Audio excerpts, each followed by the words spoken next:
Hi, this is the second in a series of videos I'm posting about DNA in the Zodiac case. Today I'm going to discuss the 2002 ABC show and the beginning of what I believe was SFPD's decision to dupe the public into thinking that there is a Zodiac DNA on the letters when there isn't. Before I do that, I want to first go back to what I was talking about with Alan Kjell and clear up a couple of points. The first one being when I said that he should have switched gears and swabbed the underside of the stamps. The reason that I said that is that the DNA or the cells and the amylase that he was finding could have come from two different sources, from either the outside of the stamp or the licked portion of the stamp. And by swabbing only the licked portion of the stamp, he would be eliminating any contaminants on the outside of the envelope.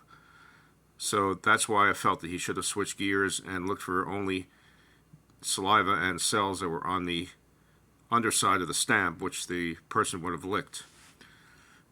Now, as we'll see, someone actually did that, apparently, and I'll give you what their results were very shortly. The other thing is, I talked about two letters being forgeries, and that's an interesting concept. The two letters that were considered to be forgeries are the 1978 letter and one of the 1974 letters. I believe that in order to know that something is a forgery, you have to know that the killer didn't write it. So that leads me to believe, although it could be different circumstances that led him to say forgeries, that Alan Kjell knows who wrote those two letters but isn't telling because of political reasons.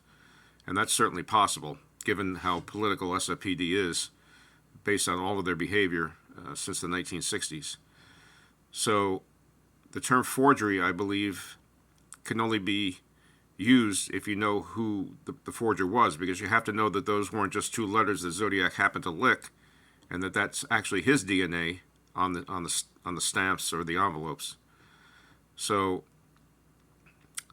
my current thinking is that Alan Kjell does know who wrote the Zodiac letters, obviously, or the forgeries.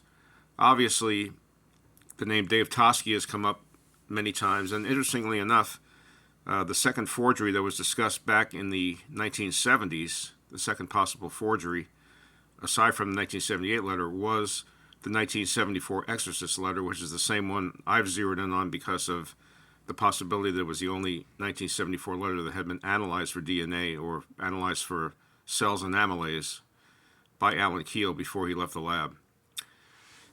Now let's jump ahead to 2002. In about April of 2001, I started cooperating with a producer from ABC News named Harry Phillips. He told me that he thought my work was amazing, that I was onto something important. This is the theme of what he told me throughout our relationship. I had hoped that the show would come on very quickly and that I could get my evidence out to the public in an expeditious manner. Unfortunately, a few months later, 9/11 happened, and that threw everything out of whack, threw the schedule out of whack, and it put everything in abeyance. The next spring, I heard back from Phillips again saying that they were working on the Zodiac story again. I was interviewed in April of 2002 not by Harry Phillips, but by an associate of his at my home in Denville, New Jersey at the time. I now live in Atlantic City. So I was interviewed for the show at that time, and during the summer of 2002, Harry Phillips contacted me and said that he was helping SFPD and Dr. Sidney Holt, who was the lab director at the time, look for DNA in the Zodiac letters. I forget if he told me they were providing funding or what he told me, but that they were assisting in getting DNA from the letters, and they hope to have a sample to use to either eliminate or include suspects. About a week before the show aired, I would say around October 10th or so of 2022, Harry Phillips contacted me and said that they had recovered DNA from the Zodiac killer, that my suspect had volunteered DNA, and that he was not a match, so he would not be stated as having been the Zodiac killer on the show. And this was during the time of the Washington, D.C. sniper.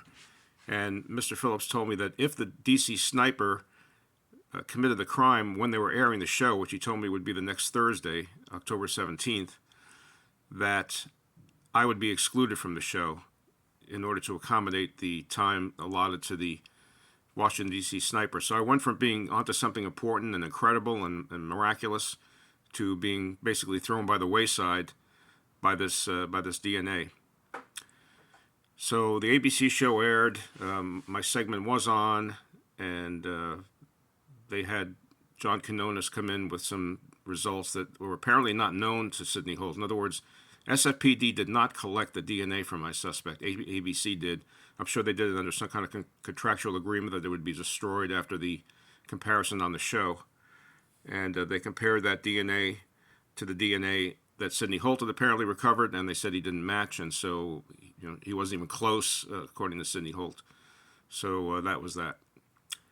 Now, the DNA, the origin of the DNA from the 2002 ABC show was said to have come from, I believe, either the flap or the stamp of one envelope. And this is an interesting concept because you would think that with letters like the Zodiac sent, you would want to have multiple samples for multiple letters that match before you would say that some DNA belonged to the killer.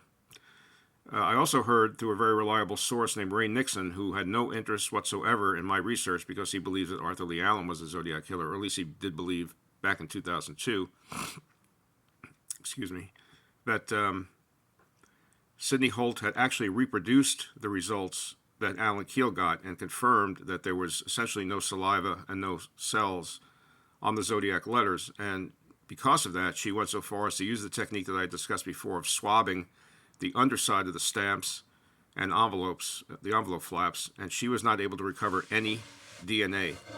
Now, this is where things get a little tricky. I believe that there may have been a quid pro quo agreement between SFPD and Sidney Holt, and that was this. They were going to supply her with money to work on the Zodiac letters, but in return she had to develop something, anything, for them to use on their show as Zodiac DNA. So I believe that when Dr. Holt proved that there was no DNA under the stamps and in the flaps and the seals of the envelopes, that should have been the news. That should have been the stopping point right there. And she should have said on the show that the amazing thing is that even though we thought Zodiac had licked the stamps and envelopes, the scientific evidence says that he hasn't.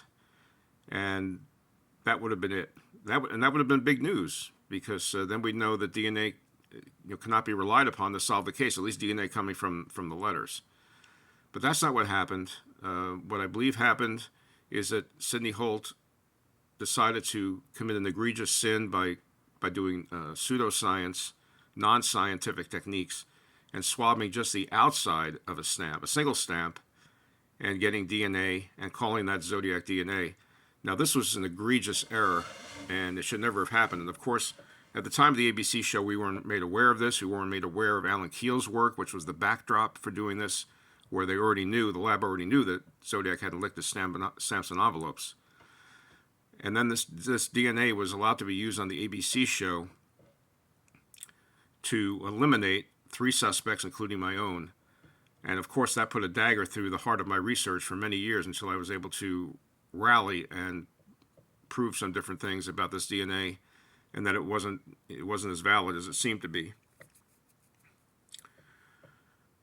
Now, I believe that this was the beginning of SFPD's effort to indoctrinate the public into the fact that only DNA can solve the case, and that we had Zodiac's DNA, and that we could eliminate suspects with it, when in fact nothing like that was the case. In fact, I believe it was the day after the ABC show that Lyndon Lafferty, who's a researcher whose conclusions I disagree with, but who I believe was a very honest and forthcoming researcher, he apparently called SFPD and spoke to Mike Maloney, the inspector who was one of the inspectors who was handling the case at the time, in an effort to get his suspect compared to this new DNA, William Grant. So he had this discussion with Mike Maloney, and during the course of the discussion, Mike Maloney volunteered the fact that the DNA that had aired the previous night was premature in nature. And this perked up Lyndon's ears, and he very astutely asked, does that mean that the DNA is invalid? Maloney apparently took a few minutes to consider the political implications of his answer, and he said yes.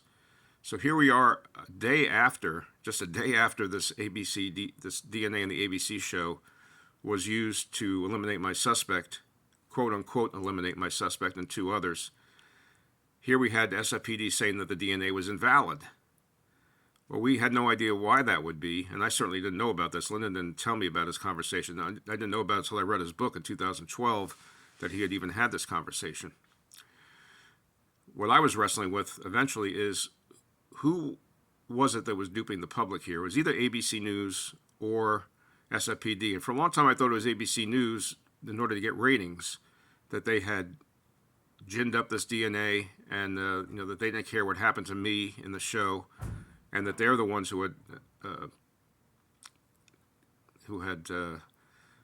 done this, who had perpetrated this ruse on the public. But as I thought more and more about it over the years, I realized that it was SFPD that was probably behind the ruse, because this is the way I believe they thought. They knew that the Zodiac letters didn't have any DNA on them, and any DNA, any cells, any saliva. So they decided to try to fool the Zodiac killer that night, because they assumed he would be watching. And if you notice, towards the end of the show, Kjell Qvale talks about how Zodiac should be scared because they have his DNA and all this stuff. I think that what their goal was that night is they were willing to sacrifice my suspect and the two others, Arthur Lee Allen and the other suspect, whose name I don't remember now. They were willing to throw them under the bus in order to put out this notion to Zodiac, who was probably watching, that they had his DNA and that he had better be very scared, in order to get him to make a mistake, to either write a letter or to commit another crime or to do something that would reveal himself. It was a very cynical way of using science. It was an abuse of science. It was just wrong on so many levels. It's really incredible to even imagine. But I believe that it was SFPD who perpetrated the scam, the beginning of the scam, which continues to this day, I believe, that only DNA from the letters can solve the Zodiac case. They never mention anything about the little hair. It's the letters.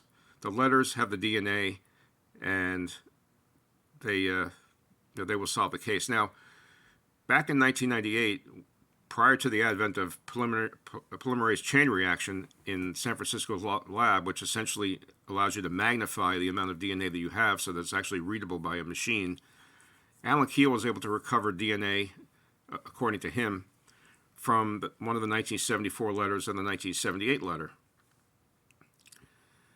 Now, these techniques were so primitive that if he could recover DNA from those two letters in 1998, in 2002, when Sidney Holt came along and they were using PCR, so they only needed like 50 cells or something that could be, and the DNA could be replicated and replicated to get it so that it was able to be analyzed. And using that advanced technique, she was not able to develop any DNA from the Zodiac letters. This tells you if someone licked them, it was detectable even via the primitive techniques, the two forgeries, 1974 and 1978, in contrast to the Zodiac letters, which would not yield and did not yield DNA, even when used in regard to PCR. So that tells you the Zodiac killer did not lick his stamps and envelopes. I don't care what anybody says. I don't care what anybody believes. I don't care what anybody's preconceptions are. The empirical evidence says he did not lick the stamps and envelopes. And that's going to bring us to the next phase of this DNA fiasco, and that is the scam that SFPD has been perpetrating on the public in order to get them to believe that only DNA can solve the Zodiac case. And I will continue the chronological review of DNA in the Zodiac case in my next video.